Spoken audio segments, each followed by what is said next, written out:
I was home with my kids, mommy. Roz said, I'm a mother. No drama.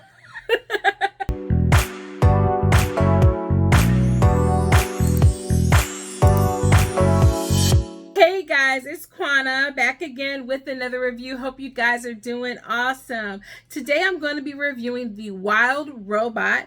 This is an animated movie by DreamWorks. Is this their magnum opus? It might be. Let's talk about it. The Wild Robot was directed and adapted for screen by Chris Sanders based on the book by Peter Brown, which is a middle grade book that you can read with your family. The voice actors include Lupita Nyong'o as Roz, Pedro Pascal as Fink, and Kit Connor, who is popping up and stuff. Work it, Kit Connor, who plays Bright Bill. I'm really excited because Kit Connor is also in Heartstopper, one of my favorite shows on Netflix. And this movie is so heartwarming. It's so touching. And not only is it still showing in theaters, but you can now get it on streaming and you can rent it through VOD. So definitely one that you should check out with your family. But before I give you my full-on review, I'm going to tell you guys about the movie, what I liked about it, what I didn't like about it, and why you should watch it with your family, because you just absolutely should. There's no waiting until the end. You should watch this with your...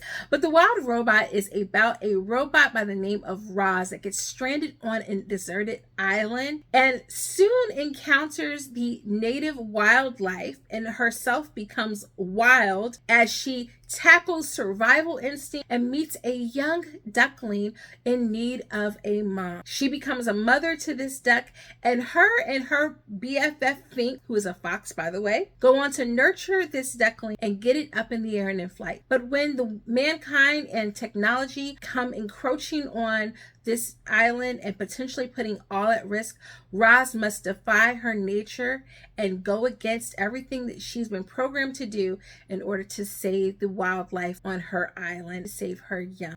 This movie was so heartwarming.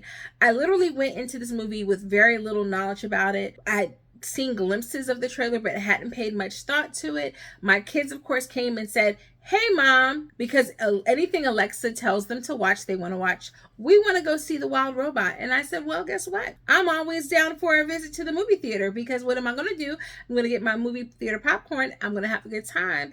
And if the movie completely sucks, like if it's not the best movie like some other movies I've seen recently, I'll get a good nap in. It'll be okay. So my kids told me about The Wild Robot, and I decided to go see it with them for a mommy movie night spectacular. And we had the best time getting to know Roz the robot. Lupita Nyong'o is one of my favorite actresses for a few reasons, and one is because she is so very discerning with the roles that she seems to take. And I don't know if she gets more offers than what we see, or if she's just underutilized, but in almost every role that she is in, she crushes it. That said, since her Oscar-winning turn in 12 Years a Slave, she hasn't been in a lot of projects. Since 12 Years a Slave, she has only done 14 other movies, full-length movies. That's amazing to hear from a Oscar-winning actress. And we think of Lupita Nyong'o as definitely someone who is an A-lister. Her voice is almost barely recognizable, but she's done plenty of voice work before, because she is also a writer and she has voiced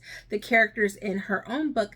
I believe the first book that she did was Sue, and she did the voice for that. This movie is all about found family and motherhood, and not being afraid to let your young ones go off on their own and venture into new territory, but also about what makes a mother. Can you be a mother if you did not naturally birth this individual? And it does it in a way that is so deceptively given to us through a robot, because a robot is not a living entity, but a duck is, and yet to see this robot be a mother to this duckling, it really lets you see the question of like nature versus nurture, and what's more important, and what makes a mother, what makes family. This is one of those movies that the plot is almost so outlandish that you completely have to just shut down and say, I'm watching an animated movie. It's not based on anything real,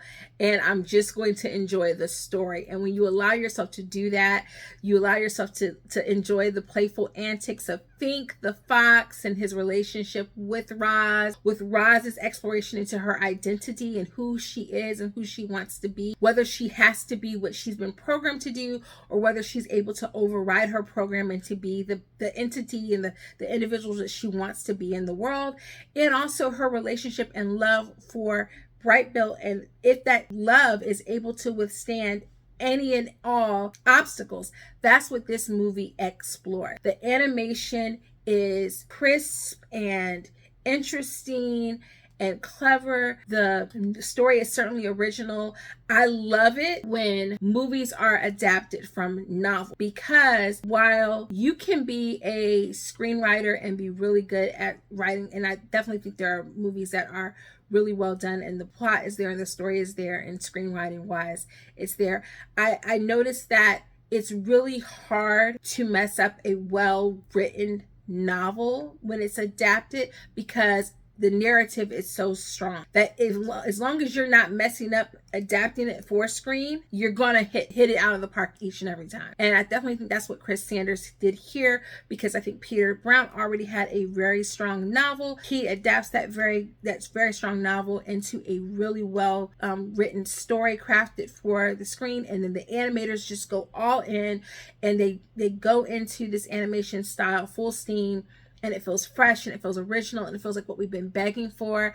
And I am going to go on record to say that I think that this is the Oscar winner for Best Animated Feature this coming up year at the Oscars. I definitely think that this is the one to win. I think if it loses, it would lose to Inside Out 2. And if it loses to Inside Out 2, which I absolutely adore, it will be because of the marketing and because of how much money Disney has against DreamWorks in the animation space, how much they're able to market this to the voters in the award season. But I definitely think that this is the one to lose. Definitely think you should watch this with your family. I definitely think if you're like me, I don't mind watching a movie first and then reading the book. I always did that as a kid.